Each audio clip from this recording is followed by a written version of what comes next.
रहे थे। Russian devotees जो रशियन भक्त हैं, हाँ, आप सबने वो शायद पढ़ी होगी सॉल्टेड ब्रेड, हाँ, वो मतलब उनको खाने के लिए ब्रेड दे रहे हैं, जब नहीं करना बोल रहे हैं उनको रशियंस, वो ब्रेड की जो है उसकी मनके बनाकर और उसकी माला बनाकर माला जप रहे हैं।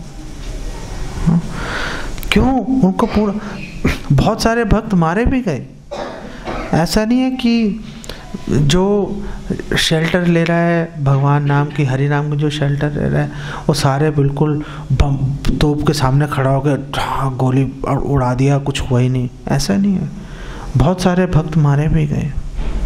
रामायण में वर्णन आ रहा है भक्त कौन मारा गए थे, कौन से भक्त मारे गए थे। सारे वानर सेवा मारी गई थी। कितने वानर मारे गए थे? भगवान ने वापस भगवान ने वापस जीवित कर दिया वानर, लेकिन जटायु ने भगवान की सेवा में रावण से लड़ाई की, रावण से लड़ाई की और सारा शरीर जख्मी हो गया, उनका पंख कट गए, पर उनके, और नीचे ज़मीन पर गिर के आखिरी सांसें ले रहे हैं। और भगवान उनको क्या बोल रहे हैं आकर कि तुमने सीता को खा लिया होगा, तुम्हें नहीं छोड़ूंगा मैं। हाँ, कितनी विचित्र स्थिति है, कितनी विचित्र स्थिति है। रामायण की बात कर रहे हैं और किन्होंने रिस्क लिया? विभीषण जी ने रिस्क लिया। जब विभीषण जी छोड़कर आए रावण को, तो उनको कुछ ठिकाना नहीं था कि सामने वाला खेमा जो है वो मुझे स्वीकार करेगा भी या नहीं करेगा। एक्चुअली में सामने खड़े हैं, ये भगवान राम बैठे हुए हैं और ये यहाँ पर विभीषण खड़े हैं। यहाँ पे सारे भगवान राम के जो मंत्रीगण हैं वो खड़े हैं, वो विचार विमर्श चल रहा है। ये विभीषण जी खड़े हैं, यहाँ पे विचार विमर्श चल रहा है कि मारे या ना मारे। ये विचार विमर्श चल रहा है। सारे बोल रहे हैं मार दो। हाँ, राक्षस है, पता नहीं कब इसका दिमाग घूम जाएगा और हमें क्या नुकसान पहुंचाएगा, हमें इसकी इंटेंशन का क्या पता। तो भगवान राम ने बोला, देखो दो बातें हैं। पहली बात यह है कि जो मेरी शरण में आया मैं उसको कभी भी ठुकरा नहीं सकता, मैं उसको कभी नहीं भेज सकता। और दूसरी बात यह है कि कोई भी मेरा या मेरे भक्तों का बाल भी बांका नहीं कर सकता।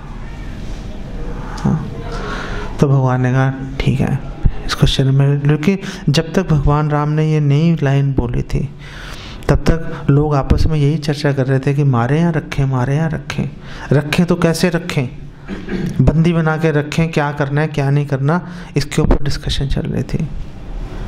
ये खतरा उठाते हुए भी विभीषण जो है, और विभीषण ने क्या खतरा उठाया? विभीषण ने अपनी पूरी रेपुटेशन दाव पे लगा दी। विभीषण जी ने रावण के मारने का तरीका बता दिया। आज भी लोग अपने बच्चों का नाम विभीषण नहीं रखते।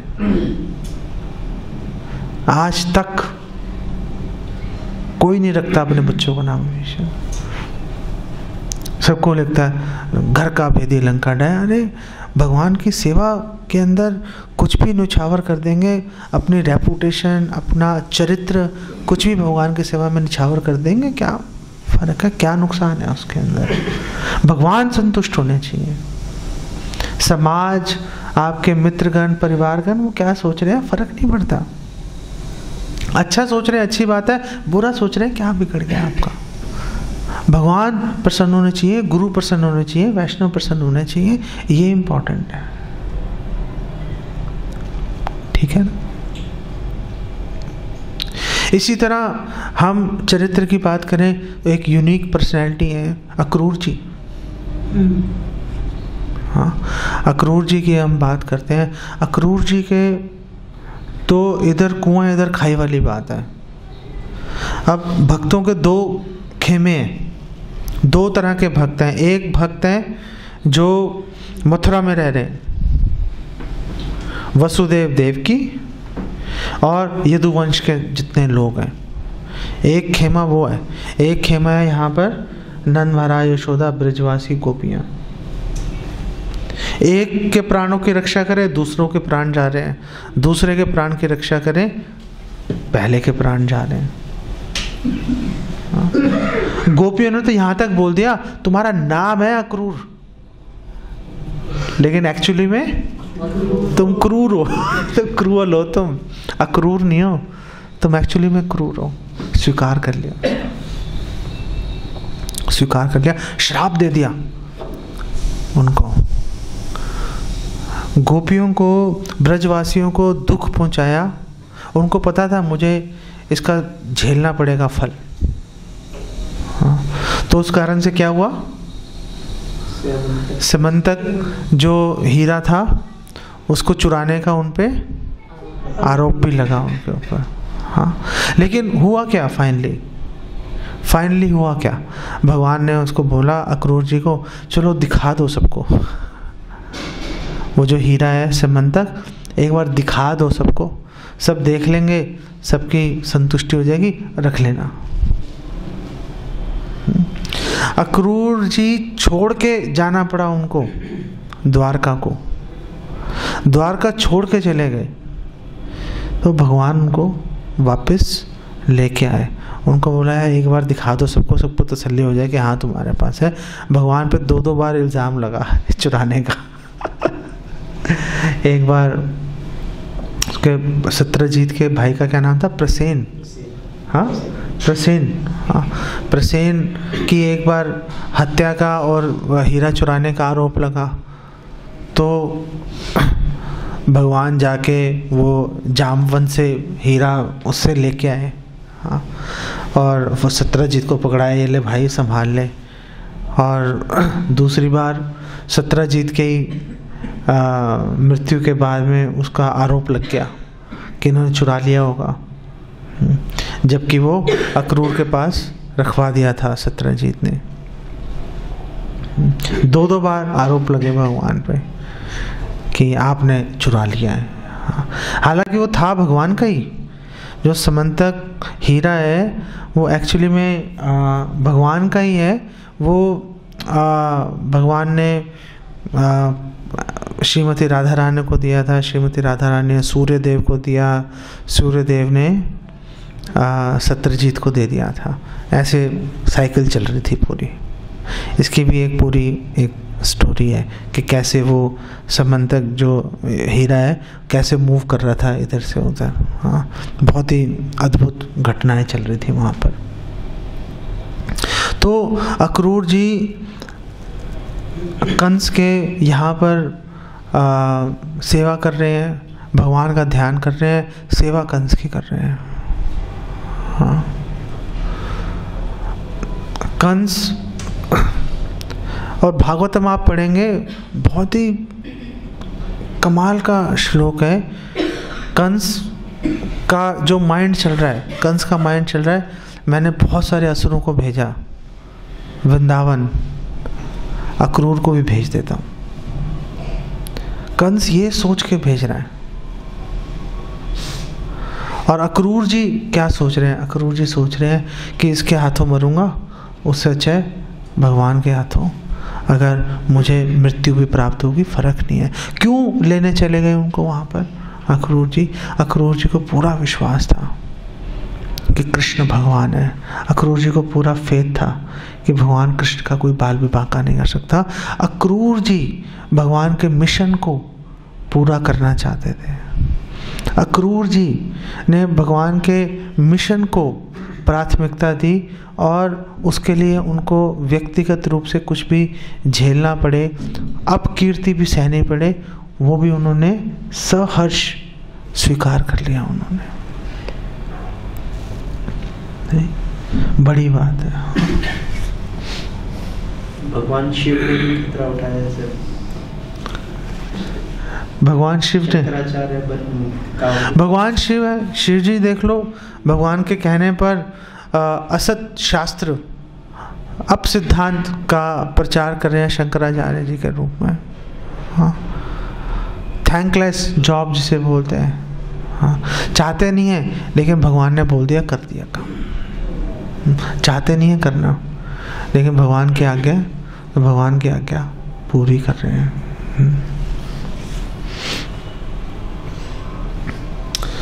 श्रील प्रभुपाद तमाल कृष्ण गोस्वामी महाराज को उन्होंने 1969 में 1 अक्टूबर में चिट्ठी लिखी।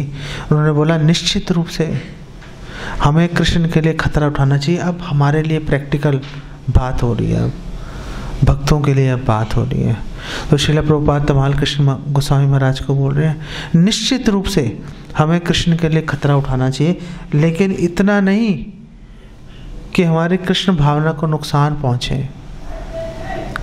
हमारी कृष्ण भावना को नुकसान नहीं पहुंचना चाहिए। आप खतरा उठाओ, लेकिन इतना मत उठाओ कि आप ही भक्त से भक्त बन जाओ, आप ही की माला छूट जाए। ऐसा खतरा मत उठाओ, ऐसा इतना भयंकर प्रचार करने की ज़रूरत नहीं है। उतना करो, उतना रिस्क उठाओ कि आप झेल सको। ज़्यादा रिस्क उठाने की ज़रूरत नहीं है। हम उतना खतरा उठा सकते हैं जितना हम आसानी से संभाल सके। ये श्रील प्रभुपाद प्रैक्टिकल मार्गदर्शन दे रहे हैं भक्तों के लिए। भक्त सोचते हैं कि क्या करना चाहिए, प्रचार में कितना करना चाहिए, कितना नहीं करना चाहिए। अब भक्तों से मिलना पड़ता है, जो नास्तिक है उनसे भी मिलना पड़ता है। श्रील प्रभुपाद एक कन्वर्सेशन में बोल रहे हैं, श्रील प्रभुपाद बोलते हैं जब तक हम नास्तिकों से मिलेंगे नहीं, जब तक हम लोगों से मिलेंगे नहीं, हमें क्या पता चलेगा इसमें से कोई आस्तिक है या नहीं है। बात करेंगे तो पता चलेगा ना, तो वो खतरा उठाना पड़ेगा।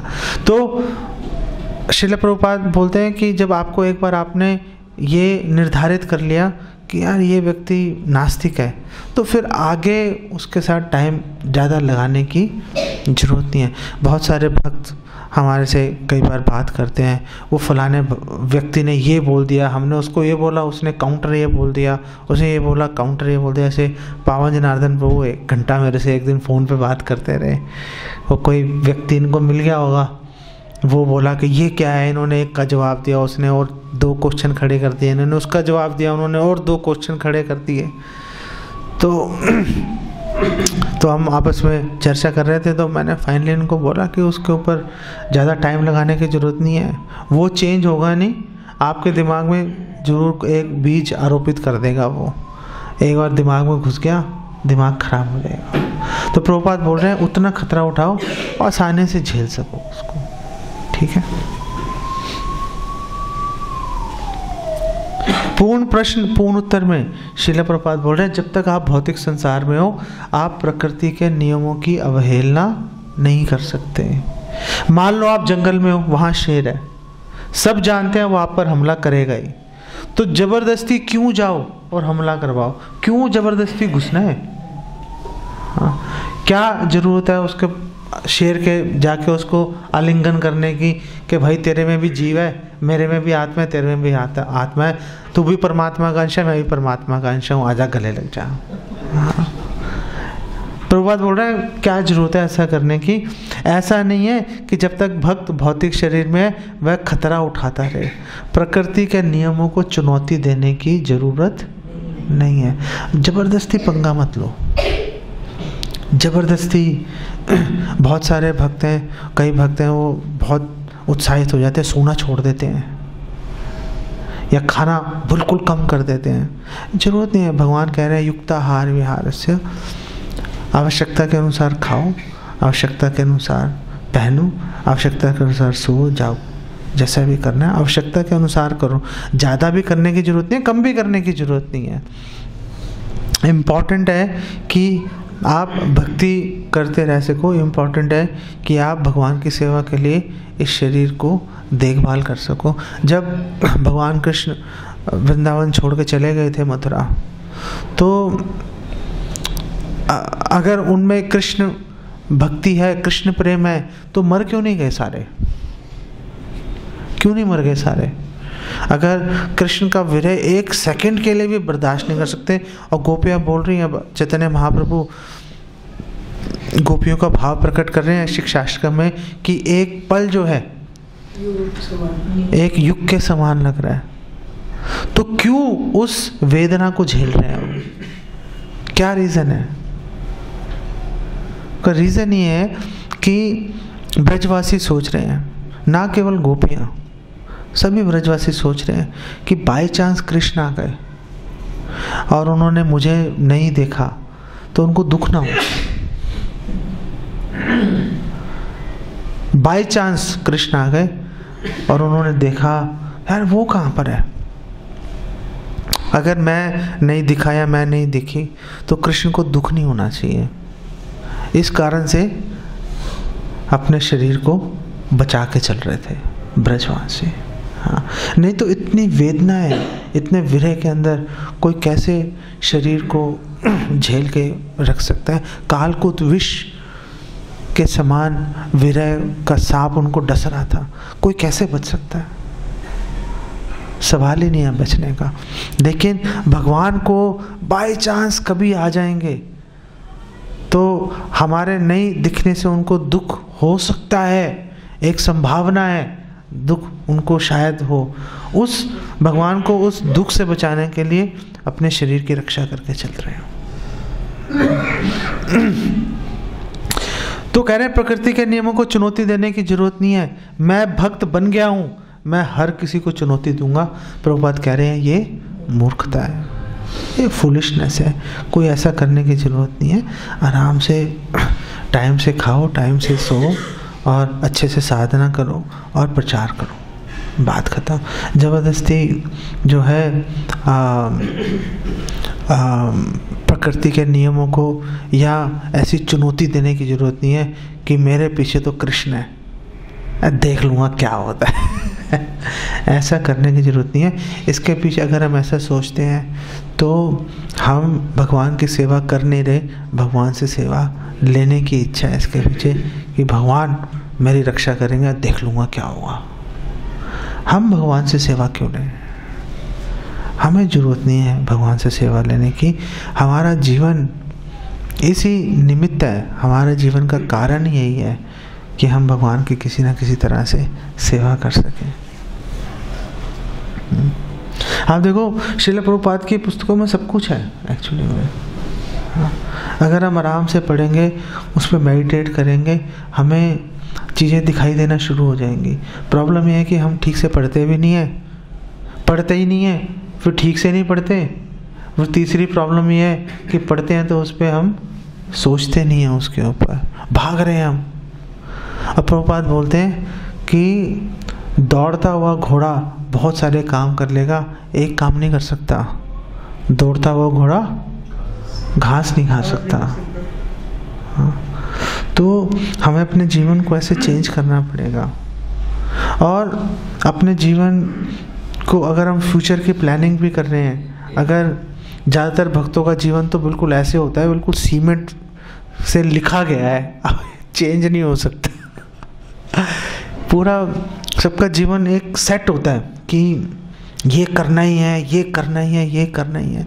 लेकिन अगर किसी के पास अवसर है अपना जीवन, अपना भविष्य लिखने का, हाँ, तो ज़बरदस्ती उसको इस डायरेक्शन में नहीं लेके जाना चाहिए कि सीमेंटेड कर दो उसको। उसको कोशिश करनी चाहिए अपने जीवन को, अगर वो अपॉर्चुनिटी अवेलेबल है कि हम अपने जीवन को इस तरह से चलाएं कि हम आगे अपना जीवन भगवान की ज़्यादा से ज़्यादा भक्ति कर सकें। पैसा तो हर कोई कमा ही लेता है, पैसा कमाना बहुत ज़्यादा महत्वपूर्ण बात एक्चुअली में है नहीं। पैसा सबसे घटिया चीज़ है, लेकिन इस संसार में सबसे ज़्यादा महत्वपूर्ण चीज़ वही लग रही है आजकल लोगों को। हाँ, हम लोग बार बार सुनते हैं, लेकिन जब डिसीज़न लेने का टाइम आता है, जब हम सोचते हैं कि ये करना है या ये करना है, कृष्ण भक्ति की ओर जाएं, पैसा कमाने की ओर जाएं, तो स्वाभाविक रूप से हम रिस्क नहीं लेते, हम पैसा कमाने की ओर निकल जाते हैं। हम उससे ज़्यादा फ़र्क नहीं पड़ता, उससे एक ही फ़र्क पड़ता है कि जो आपके भगवत धाम पहुँचने की यात्रा है जो है थोड़ी लंबी हो जाती है। एक शॉर्टकट अवेलेबल था, शॉर्टकट नहीं लेके हमने सोचा नहीं हम तो लंबे रास्ते से जाएंगे। क्यों लंबे रास्ते से जाना चाहते हो? भागवतम में मैं प्रसंग भूल गया हूँ, क्या प्रसंग है। एक श्लोक आता है कि अगर आप कृष्ण भक्ति कर रहे हो और अच्छे से नहीं कर पाए, क्या नुकसान है? और अगर आपने अपने भौतिक कर्तव्य बहुत अच्छी तरह से निभाए, कृष्ण भक्ति नहीं की, तो क्या फ़ायदा है। मुझे वो श्लोक रेफरेंस भूल गया मुझे, बट ये कितना बढ़िया श्लोक है ये। हाँ, हम लोग इस श्लोक को पढ़ लेते हैं, लेकिन हम जब जीवन में लगाने की बात आती है तो हम 2 कदम पीछे हट जाते हैं हम लोग।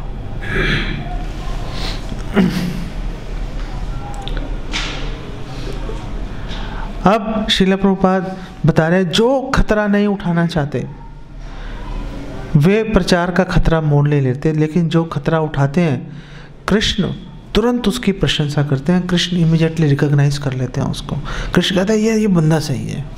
हाँ, कृष्ण तुरंत उसकी प्रशंसा करते हैं, ओ यह खतरा उठा रहा है, लेकिन उसे पता होना चाहिए क्या खतरा उठाना है और कौन सा काम मूर्खता है।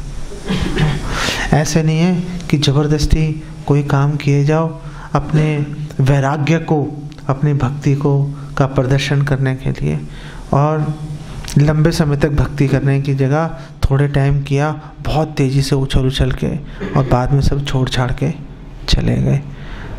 ऐसा अच्छी बात नहीं है, ऐसा करना ठीक नहीं है। ये कैसे डिसाइड होगा कौन सा काम करना है, कौन सा काम बेवकूफ़ी है? वो डिसाइड होगा गुरु से और सीनियर वैष्णव से कंसल्ट करके, उनसे बात करके। आपको कोई भी कन्फ्यूजन है, ज़रूरी नहीं कि वैष्णव से सिर्फ सिद्धांतिक बात ही करनी है। वैष्णव से आपके जीवन में क्या प्रॉब्लम्स आ रही हैं आप वो भी डिस्कस कर सकते हो, करनी चाहिए। वैष्णव आपको रास्ता दिखाएंगे कि अगर आप इस तरह से व्यवहार करते हो तो आपको उसका फ़ायदा हो सकता है, आप अपने जीवन को अच्छी तरह से चला सकते हो और अपनी कृष्ण भावना को भी बढ़ा सकते हो। श्रील प्रभुपाद बोल रहे हैं, ओके फाइन, ये तो दूसरों की बात है, जहाँ तक मेरी बात है। श्रील प्रभुपाद गर्ग मुनि को चिट्ठी लिखी श्रील प्रभुपाद ने 12 फरवरी 1968 को। श्रील प्रभुपाद कह रहे हैं, जहाँ तक मेरी बात है मैं हमेशा कृष्ण के लिए खतरा उठाता हूँ। हाँ, मैं अपनी जान पर खेलकर तुम्हारे देश में आया। इसमें कोई अतिशयोक्ति अलंकार नहीं है। एक्चुअली में श्रील प्रभुपाद जान पर खेलकर वहाँ पर गए। हाँ, और मेरी सेहत खराब होने के बावजूद मैं अपने गुरु के आदेशों का पालन करने का भरसक प्रयास कर रहा हूँ। ये उत्तम अधिकारी की, ये शुद्ध भक्त की, ये जो भगवान के नित्य पार्षद हैं, ये उनका लक्षण है। तो हम श्रील प्रभुपाद का अनुकरण नहीं कर सकते, हम उनकी नकल नहीं कर सकते। हमने श्रील प्रभुपाद ने किया हम वो नहीं कर सकते। जो श्रील प्रभुपाद हमसे अपेक्षा कर रहे हैं, जो श्रील प्रभुपाद हमसे उम्मीद कर रहे हैं, हम वो करने की कोशिश कर सकते हैं। हर भक्त के लिए वो अलग अलग है। प्रभुपाद की सेवा कैसे करनी है, हर भक्त के लिए अलग तरीका है। हर भक्त का मतलब हर भक्त हर फैमिली के लिए नहीं। एक फैमिली में अगर 10 भक्त हैं, वो हो सकता है उन 10 के लिए अलग अलग फॉर्मूले चलें। ये डिपेंड करेगा कि आपको इस बात को समझना पड़ेगा, और आपके लिए अगला कदम क्या है, आप भक्ति में आगे कैसे बढ़ सकते हो, आप श्रील प्रभुपाद की सेवा कैसे कर सकते हो, वो आपको व्यक्तिगत तौर पे आपको अपने लिए समझना पड़ेगा और फिर उस पर कदम उठाना पड़ेगा। कोई मजबूरी नहीं है उठाना, ऐसा नहीं है ये करना ही पड़ेगा। लेकिन अगर इसी जीवन में श्रील प्रभुपाद बोल रहे हैं, अगर यही जीवन आपको अपना आखिरी जीवन बनाना है, अगर इस जीवन के समाप्ति पर आप भगवत धाम जाना चाहते हो, तो आपको सीरियसली गंभीरता से आपको प्रयास करना पड़ेगा। आप ऐसा नहीं, आप कृष्ण को चीट नहीं कर सकते, आप कृष्ण को धोखा नहीं दे सकते। अगर आप करोगे, अनमने भाव से करोगे, मूर्खतापूर्ण व्यवहार करोगे, भगवान सब देख रहे हैं, भगवान को सब पता है। भगवान जैसा आप व्यवहार करोगे, ये यथा माम प्रपद्यन्ते, भगवान वैसे ही व्यवहार करेंगे। जैसा गोपियों ने व्यवहार किया, भगवान ने ये यथा माम प्रपद्यन्ते, भगवान ने गोपियों के साथ वैसा व्यवहार किया। जरासंध, दुर्योधन, कंस, ये यथा माम प्रपद्यन्ते ताम सदा भजामि हम, जैसा उन्होंने व्यवहार किया भगवान ने उनके साथ वैसे व्यवहार किया। हम कोई अपवाद नहीं है, हम कोई एक्सेप्शन नहीं है। हमारे लिए भगवान इन नियमों को तोड़ेंगे नहीं। जैसा हम व्यवहार करेंगे वैसा ही भगवान उसके अनुरूप हमारे साथ में वो व्यवहार करेंगे। इस बारे में हमें कोई डाउट नहीं होना चाहिए।